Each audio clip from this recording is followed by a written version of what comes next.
Causes of business risk, व्यवसाय में जोखिम के क्या कारण होते हैं, आइए इसके बारे में पढ़ते हैं। नेचुरल कॉजेज, प्राकृतिक कारण।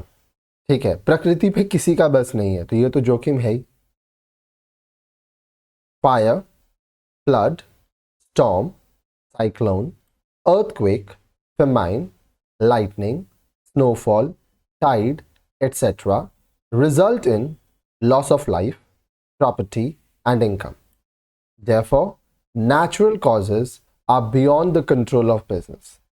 अब देखिए, आग लग जाना, बाढ़, तूफान, ठीक है, फायर आग, बाढ़ फ्लड, तूफान स्टॉर्म, चक्रवात साइक्लोन, भूकंप अर्थक्वेक, अकाल पड़ जाना, ठीक है, फमाइन, जब खाने की बहुत कमी हो जाती है तो इसको फमाइन कहते हैं, बिजली गिर जाना लाइटनिंग, बर्फबारी स्नोफॉल, जब बर्फबारी होती है तो सब कुछ एक बार के लिए थम जाता है, ज्वार टाइड इत्यादि। इससे क्या होता है, लोगों का बहुत नुकसान है, बहुत लोग मर जाते हैं, बहुत लोगों का संपत्ति का नुकसान होता है, बहुत लोगों का इनकम बंद का नुकसान होता है। ठीक है, इसलिए प्राकृतिक जो कारण है ये कोई भी व्यवसाय इसको कंट्रोल नहीं कर सकता है।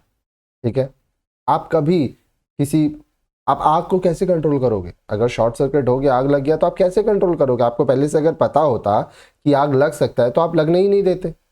अगर आपको पता होता कि बिजली गिर जाएगी, ठीक है, तो आप संभल के रहते। ये सब चीज़ें जो होती हैं इस पे किसी का बस नहीं है। इकोनॉमिक कॉजेज, आर्थिक कारण। It refers to change in market condition, बाजार में बदलाव हो गया।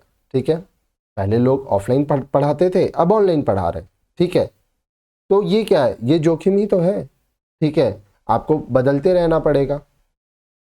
Economic causes can be in the form of fluctuation in demand, fluctuation in price, availability of cheap substitutes, competing business firms etcetera. अब आर्थिक कारण के कुछ एग्जाम्पल्स आप ये भी समझ सकते हैं। मांग जो है वो हमेशा एक जैसा नहीं रहता है, वो फ्लक्चुएट करता रहता है। ठीक है, जो मांग है उसमें उतार चढ़ाव रहता है। जैसे सावन के महीने में ज़्यादातर हिंदू लोग नॉनवेज नहीं खाते, तो उस समय क्या होता है, आप देखोगे कि नॉनवेज का जो डिमांड है वो कम हो जाता है। ठीक है, जैसे ही सावन खत्म होता है नॉनवेज लोग खाना चालू करते हैं तो डिमांड बढ़ जाता है। ठीक है, तो अब वो व्यक्ति जो कि नॉनवेज का काम कर रहा है उसमें क्या होगा, सावन के महीने में उसका रिस्क रहता है क्योंकि उसको कम प्रॉफिट होगा। बहुत लोग तो उस समय लॉस में भी रहते हैं, लेकिन बाद में उनको प्रॉफिट मिलता है। तो क्यों, वो जोखिम ले रहा है। ठीक है, अगर आप हिसाब से कैलकुलेट करोगे तो पूरे साल में लगभग 6 महीना ऐसा होता है जो कि कुछ ना कुछ पूजा पाठ रहता है, तो लोग नॉनवेज नहीं खाते हैं घर में। ठीक है, लेकिन 6 महीना ऐसा भी होता है जो लोग खाते हैं।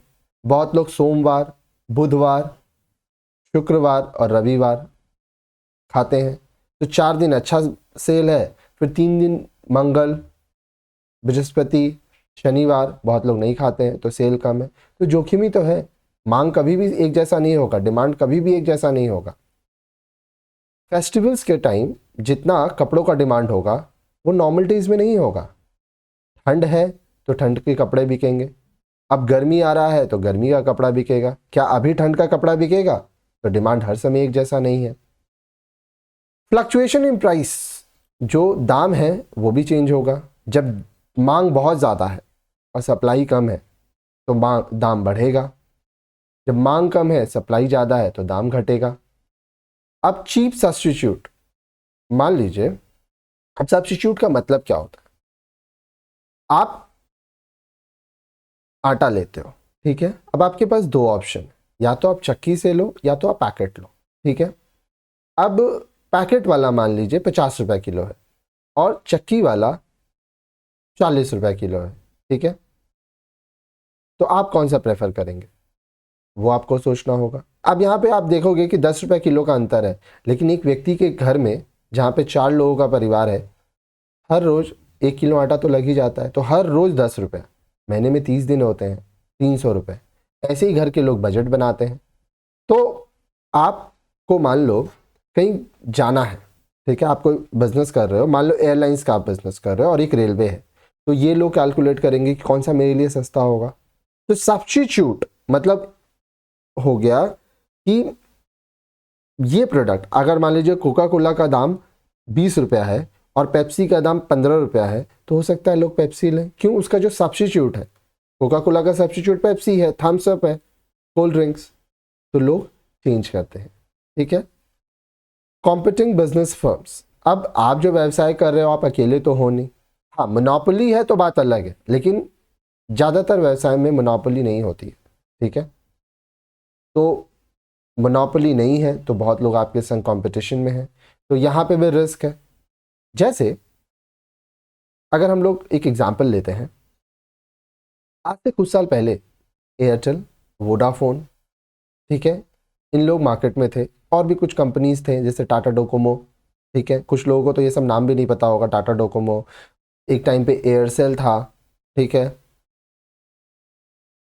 वोडाफोन एक टाइम पे हर्ष था, आइडिया, बीएसएनएल, बहुत कंपनीज थे।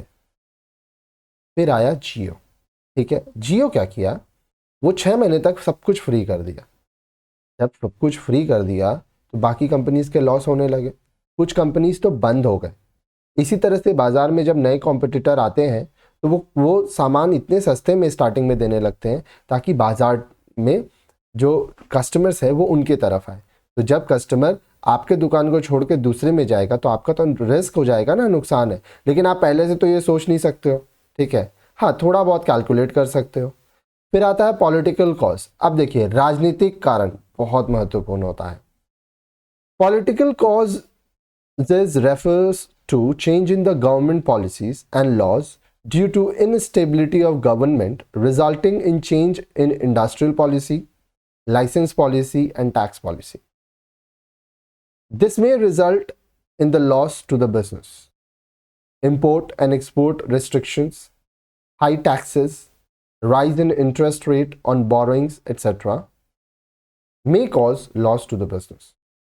अब देखिए, आप जिस भी देश में काम करते हो वहाँ का जो सरकार है, मान लीजिए वो कुछ नियम बदल दिया, ठीक है, टैक्स बढ़ा दिया या इंपोर्ट या एक्सपोर्ट में रेस्ट्रिक्शंस लगा दिया कि आप एक्सपोर्ट नहीं कर सकते या आप इस तरह इस माल को इंपोर्ट नहीं कर सकते, तो आपको तो लॉस होगा अगर आप इंपोर्ट एक्सपोर्ट बिजनेस में।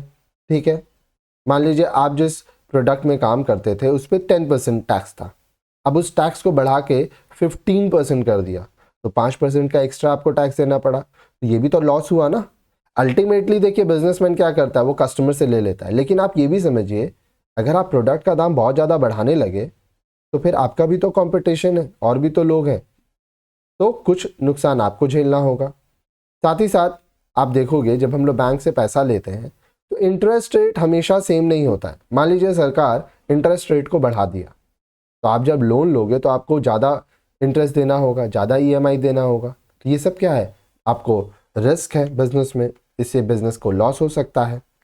फिर है ह्यूमन कॉज, मानवीय कारण, inefficient management and carelessness of employees may result in loss.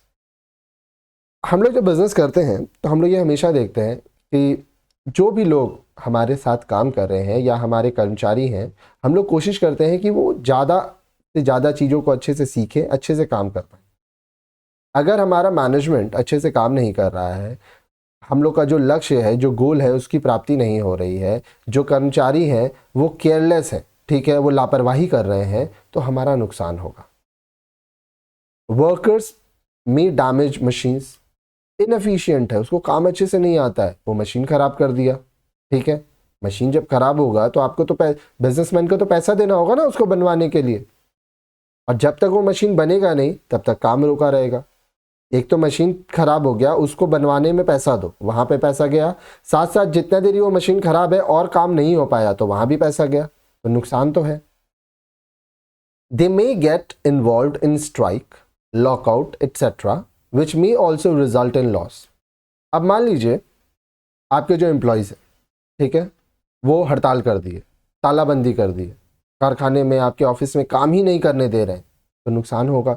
क्योंकि भाई आप काम करोगे तभी ना प्रोडक्शन कर पाओगे या लोगों को सेवाएं दे पाओगे, तभी ना आपको पैसा मिलेगा।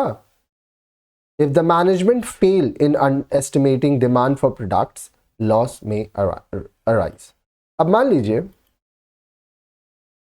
अगर कोई मैनेजमेंट है, क्योंकि देखिए वर्कर तो वही काम करेगा, एम्प्लॉय वही काम करेगा जो मैनेजमेंट के लोग उसको बताएं, उनसे ऊपर जो लोग हैं वो बताएं तो वही काम करेगा। अब वो मैनेजमेंट ये अनुमान ही नहीं लगा पाया कि कितना मांग होगा, ठीक है। जैसे मेरे जान पहचान में एक लोग हैं, मैं उनके आपको एग्जांपल देता हूं। 22 जनवरी 2024 को राम जन्मभूमि का इनॉग्रेशन हुआ अयोध्या में। पूरे देश में उस समय राम जी का झंडा, ठीक है, बेचा गया, लोग अपने गाड़ियों में लगाए। तो मेरे जान पहचान में एक व्यक्ति हैं जिनका स्टेशनरी का शॉप है। तो वो क्या किए, वो समझ नहीं पाए कि इतना डिमांड होगा, ठीक है, तो वो अपने दुकान में ये सब सामान रखे ही नहीं। उनके सामने वाले दुकान में जब वो सुबह दुकान खोले तो वो क्या देखे कि भाई उनके सामने वाला दुकानदार ये सब रखा है, और 10 रुपया का खरीदा हुआ झंडा वो 50-50 रुपया 100 रुपया में बेचा। क्यों? क्योंकि बाजार में बहुत कम ही लोग बेच रहे थे। तो जो व्यक्ति वो नहीं समझ पाए डिमांड फॉर द प्रोडक्ट, वो नहीं समझ पाए, तो इसलिए उनका लॉस हुआ। अब यहाँ पे जो लॉस है वो क्यों है? क्योंकि अगर वो डिमांड समझ पाते तो वो सामान लाते और उसको अच्छे दाम में बेचते। तो ये जो बिजनेसमैन है, जो मैनेजमेंट के लोग हैं, उनको सतर्क रहना पड़ता है कि हाँ क्या चीज़ का डिमांड आएगा, अब आने वाले 1 महीने 2 महीने 3 महीने में क्या चीज़ का डिमांड आएगा, उसको पूरा करना है। Uncertainties caused by human actions, example forgery, misappropriation of cash, theft of goods, riots, wars, etc. can also result in loss. अब देखिए कुछ और अनिश्चितताएं हैं, जैसे फ्रॉडरी, जालसाजी करना, नगद की हेरा फेरी करना। बिजनेस में बहुत पैसा इन्वॉल्व होता है, ठीक है। अब तो फिर भी ऑनलाइन बहुत कुछ होने लगा। आज से लगभग 15-20 साल पहले तो कैश ट्रांजैक्शंस बहुत था, ठीक है। तो कैश ट्रांजैक्शन जब बहुत था तो वो लोग उसमें हेरा फेरी करते थे। माल की चोरी, गोदाम है, बहुत माल रखा हुआ है, एम्प्लॉयज़ क्या करते थे, चोरी कर लेते थे। आज से 20 साल पहले तो कैमरा का उतना प्रचलन नहीं था। अब क्या है, आप देखोगे कि छोटे से छोटे दुकानदार कैमरा लगा लेते हैं। तो जब कैमरा रहता है तो लोगों को डर रहता है कि भाई चोरी करेंगे तो पकड़े जाएंगे। फिर दंगे हो जाना, युद्ध हो जाना, इसकी वजह से भी नुकसान झेलना पड़ता है एक बिजनेसमैन को, ठीक है। नेक्स्ट है फिजिकल एंड टेक्निकल कॉजेस, ठीक है। भौतिक एवं तकनीकी कारण। फिजिकल मतलब भौतिक और टेक्निकल मतलब आपका तकनीकी कारण, ठीक है। चेंज इन टेक्नोलॉजी में make the machines obsolete before their expected life. अब देखिए मान लीजिए टेक्नोलॉजी बदल गया, ठीक है। कोई मशीन है जो कि आपको ये लगा था कि 10 साल तक तो हम लोग इसमें काम कर लेंगे, ठीक है, 10 साल तक अच्छे से काम होगा, लेकिन तकनीकी बदल गया, बाजार में और अच्छा मशीन आ गया, तो इससे क्या हुआ, आपका नुकसान हुआ। Mechanical failures arise due to leakage of gas, bursting of boiler etcetera. अब मान लीजिए आपका मशीन है, उसमें गैस का रिसाव हो रहा है, बॉयलर फट गया, आग लग गया। आप आए दिन न्यूज़ में देखते होंगे कि कारखाने में आग लग गया, ठीक है, शॉर्ट सर्किट की वजह से, गैस लीकेज की वजह से। तो ये सब क्या है, मशीन जलेगा, लोगों का हानि होगा। जहाँ पे आग लगेगा, जहाँ पे ब्लास्ट हो रहा है, वहाँ पे जो आपका प्रॉपर्टी है उसमें डैमेज होगा, कुछ दिन तक आपका काम भी बंद रहेगा। तो कितनी वजह से आपका नुकसान है। फिर अगर किसी व्यक्ति को चोट लग गया, ठीक है, तो उसका हॉस्पिटल का खर्चा ये सब बिजनेसमैन को देना पड़ता है, ठीक है। कुछ रूल्स एंड रेगुलेशंस होते हैं। Value of assets may be reduced due to loss in weight, vaporisation etcetera. अब देखिए आपकी जो संपत्ति है, ठीक है, उसका वजन कम हो गया। अब आप सोचोगे कि वजन कैसे कम हो जाएगा। ये चीज लोहे के कारोबार में बहुत होता है। अब क्या होता है, आप सुनेंगे कि 2 नंबर का पैसा। 2 नंबर का पैसा कैसे हुआ। सारे जो ट्रक्स होते हैं वो रात को चलते हैं 9 बजे के बाद और सुबह 6-7 बजे तक, ठीक है, ये उनका जनरल टाइमिंग होता है ताकि ट्रैफिक ना हो।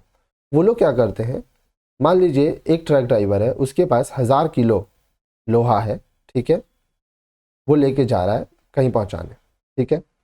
लोहा जो है अब उसका तो वेट होगा, वजन होगा, तो वो उसके लिए वजन करने का पूरा एक बहुत बड़ा बड़ा मशीन होता है, ठीक है, वहाँ पे पूरे ट्रक को लादा जाता है। तो 1000 किलो मान लीजिए लोहा हुआ और ट्रक का वजन मान लीजिए हम बोलते हैं 300 किलो एक बार के लिए एवरेज, तो 1300 किलो हुआ। अब जब माल अनलोड होगा, माल सारा उतारने के बाद फिर से ट्रक का वजन हुआ, ट्रक का वजन 300 किलो आया, तो ये माना गया कि 300 किलो ट्रक, तो टोटल 1300 था, तो 1000 किलो लोहा है। अब ये ट्रक ड्राइवर्स क्या करते हैं, ये रास्ते में ही 1000 किलो लोहा में मान लीजिए 100 किलो या 50 किलो, मान लीजिए 50 किलो किसी को बेच दिए, ठीक है। और जब उस ट्रक का वजन हो रहा था पहली बार, तो वो 50 किलो का किसी व्यक्ति को उसमें छुपा दिए, ठीक है, या जो वजन करने वाले होते हैं उनसे भी उनका सांठगांठ रहता है, ठीक है, वो किसी न किसी तरीके से वजन को 50 किलो ज़्यादा दिखा दिए। अब ये जो 50 किलो की कमी है, ये पैसा वो आपस में बांट लेते हैं और जो असल में व्यवसायी है, ठीक है, उसका नुकसान होता है। उसी तरह से वेपराइजेशन ज़्यादातर तब होता है जब हम लोग पेट्रोल, केरोसिन, ये सब चीज़ का काम करते हैं, कुछ माल उड़ जाता है हवा में, ठीक है। Another kind of physical cause is the loss of goods in transit, ठीक है, रास्ते में माल का नुकसान हो गया, ठीक है। कुछ प्रोडक्ट है, जैसे हम लोग सब्जियों के बारे में लें तो थोड़ा प्रोडक्ट ख़राब हो जाता है, ठीक है। फ्रूट्स के बारे में लें तो जब ट्रांसपोर्ट होता है तो कुछ दब जाते हैं, ठीक है। आप जब बाज़ार में नेक्स्ट टाइम जब जाओगे शॉपिंग करने तो आप ध्यान देना, कुछ सब्जियां बहुत फ्रेश हैं, कुछ दबी हुई हैं, ठीक है। फ्रेश वाले का दाम ज़्यादा रहता है, जो दब जाता है, थोड़ा दाग लग जाता है, उसका दाम अलग रहता है। तो ये भी तो लॉस है ना, ये भी रिस्क है, बिजनेस है तो रिस्क लेना पड़ेगा, ठीक है। अब आप अपने वर्ड्स में इनको बना के एग्जाम में लिख सकते हैं।